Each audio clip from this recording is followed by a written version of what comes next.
This is the Programming with Codea podcast. Learn to code on the iPad for the iPad. My name is Patrick Coxell, and today we will continue our journey with Codea and use one of the most common features on the iPad, and that's touching and dragging objects around. So last time we learned lesson 3, which was about global variables. Once again, we're going to take our code from that one. Instead of starting from scratch, we're going to use our code as a template. Please don't forget to change the name and what the program actually does. So our program is going to display an image on the screen and let the user move it with their finger. So before we start, one of the first things we're going to do is I'm just going to change this variable name from man position to image position, and hopefully you'll see why a little later in this episode.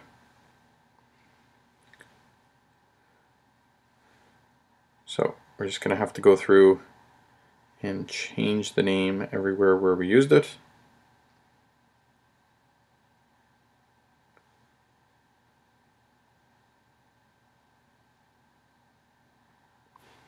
So hopefully we haven't changed anything. If you remember, we have our little beetle man, and you can't tell, but if I move my iPad left and right, the little man moves in a ship. So as mentioned, today what we're going to do is we're going to work with touch events.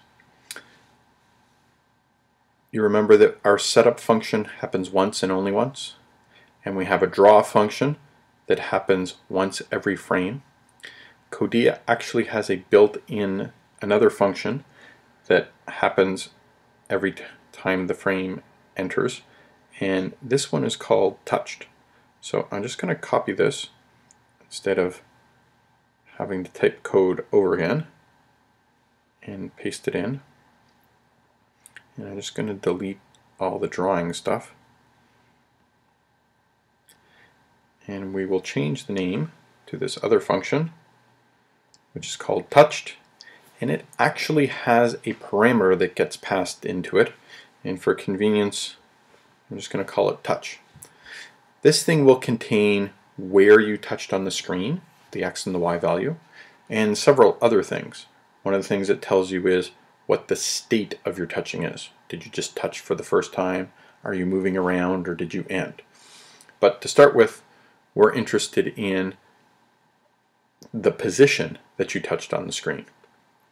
So since we know where the current position was, a global variable, image position now we called it, of our little beetle, if we can capture where we are touching on the screen, then we can change this value, and that will help us move our little beetle around. So just because we're not using gravity anymore, this whole line, just going to delete it so that we're no longer moving the beetle around with gravity, but we're going to be using our touch events. So as I said, this is the current global variable that defines where our current image is. What we're going to do is we're going to replace that. I'm just going to copy it.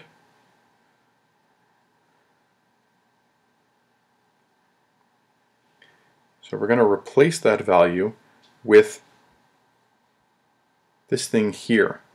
Now, because this gives us all kinds of information, we're just going to create a local variable and get just the piece of information about the position.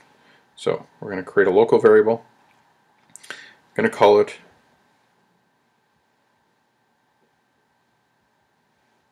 current touch position.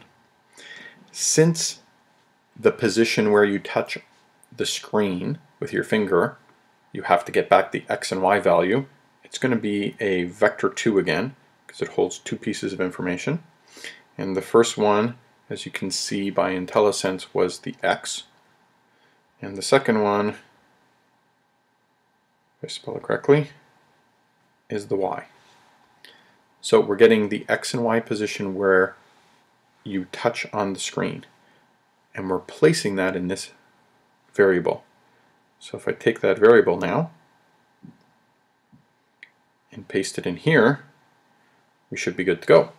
So each frame now is going to look for where we're touching, grab that X and Y value where we're touching, put it into this variable, and then take that variable and change the position of our little beetle ship. Since this is global, this will be updated the next time the frame is called, and hopefully our ship will move. So I'm just going to run this program.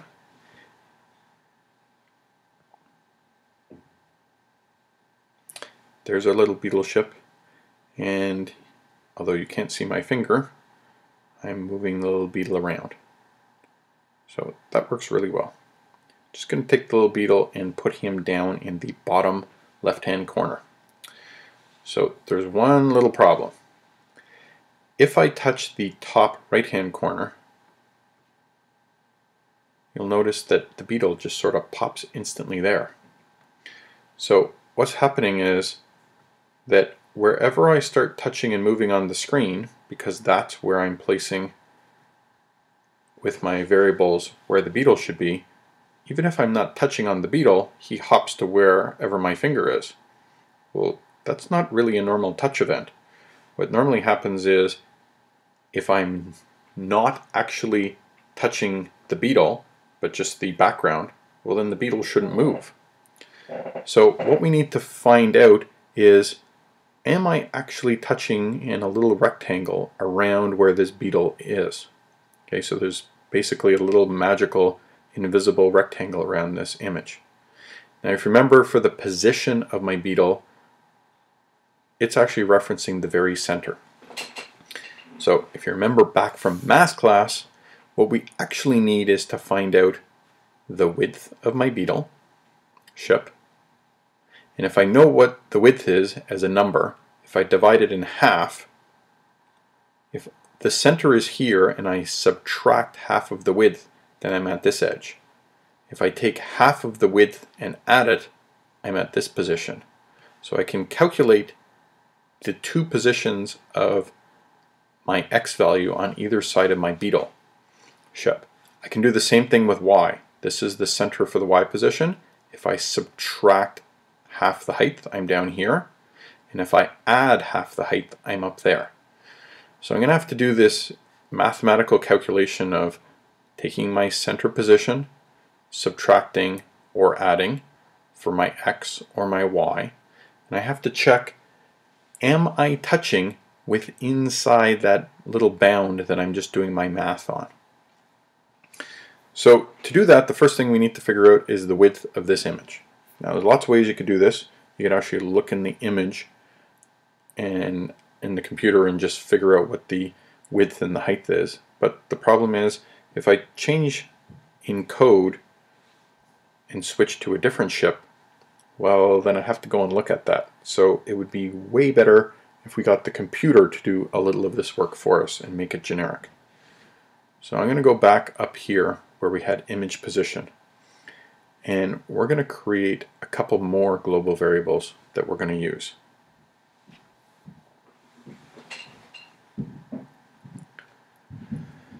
So the first one is called image name. It's just going to be a string. And if you remember from down here, this is the name of our image. This is the category of artwork it comes from, and that's the very specific name. So instead of hard coding it down here, I'm going to copy that. Actually, I'm going to cut it. I'm going to go back up, and I'm going to place it up here.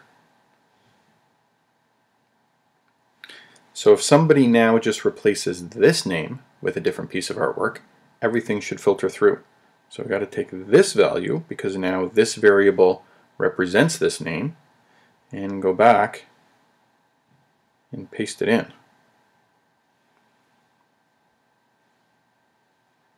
So by changing, whoops, don't want to erase it all. by changing this to a variable, which still is the image, but it's a variable that represents the name, hopefully we haven't actually changed anything. So just to check that, we're going to run, and as you can see, it still shows up. So that was okay. Next thing we need is the size.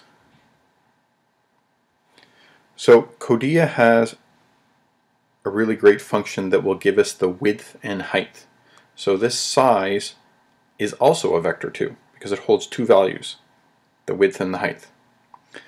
And that function that Codea provides for us is actually called sprite size. And what you have to place in there is the name of the sprite that you want to get the size from. Well, we have the name, it's a variable. It's right there.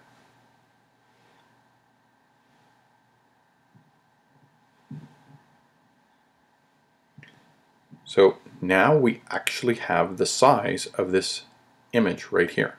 And if someone changes it, a new image will automatically show up and the computer will calculate the new size right away for us. So we didn't have to do anything.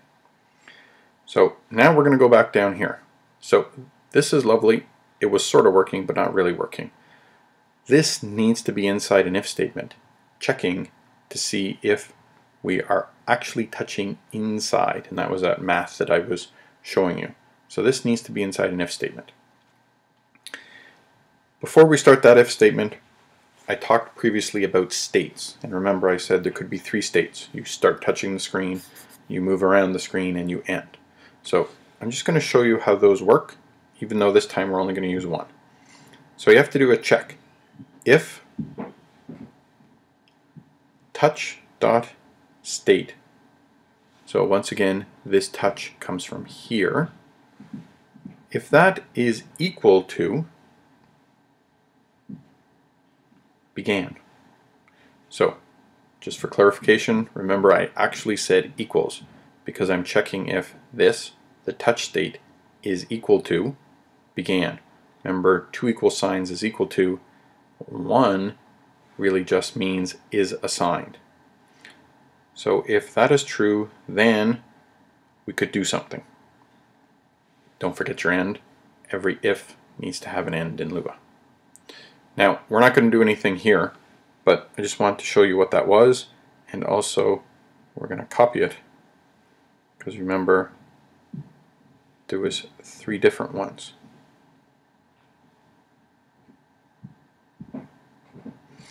So our next one is not began, but is moving. Notice it's all in capitals. And the last one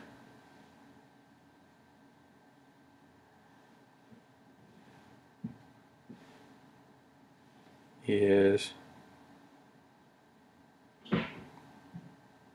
ended. So that's the three states that we can check for touch events.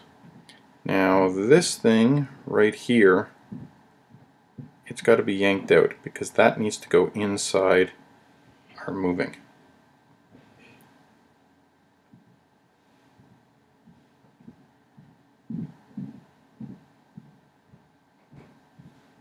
So it needs to go in there.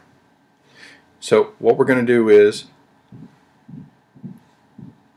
each time this function is called, we're going to check for touching.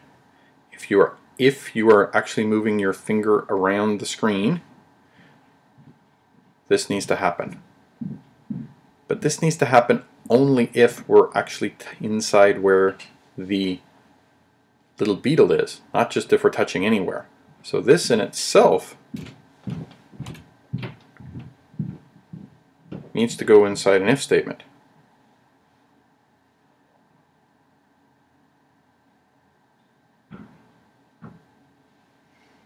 So it doesn't just go there.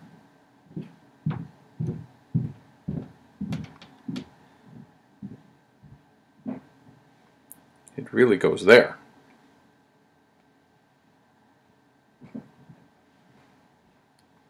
And don't forget to indent. Okay, so the question is, what the heck is this thing? So that was that 4-part process that I was talking about. So instead of you watching me type, I have that all here. If I can grab it.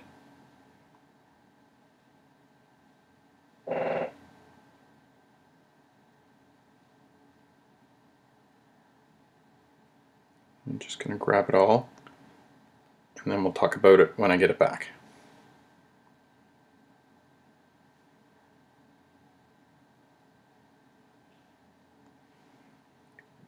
Okay, so notice the if at the beginning and the end. Touch state is equal to moving. I haven't changed that. And there's the assigning. I haven't changed that.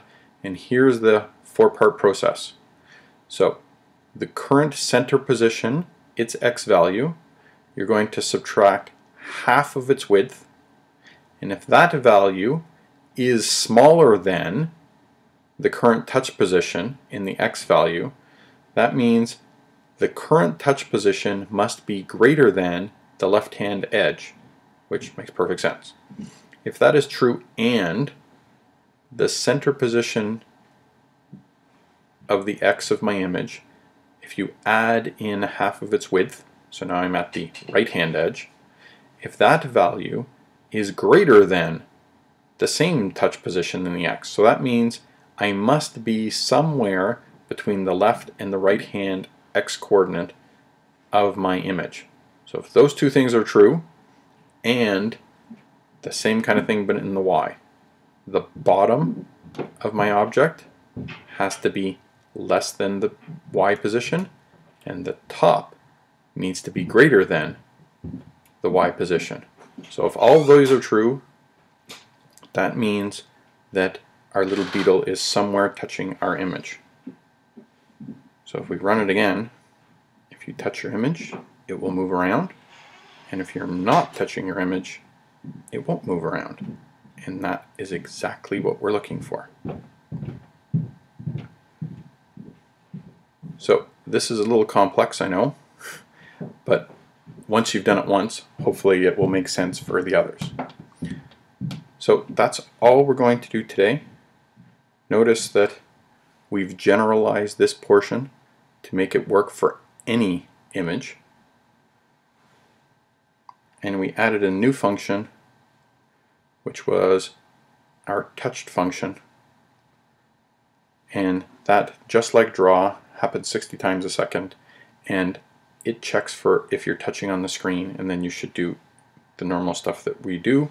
And in our draw function, we actually didn't touch any of that today. So that's all we're going to do today. Thank you.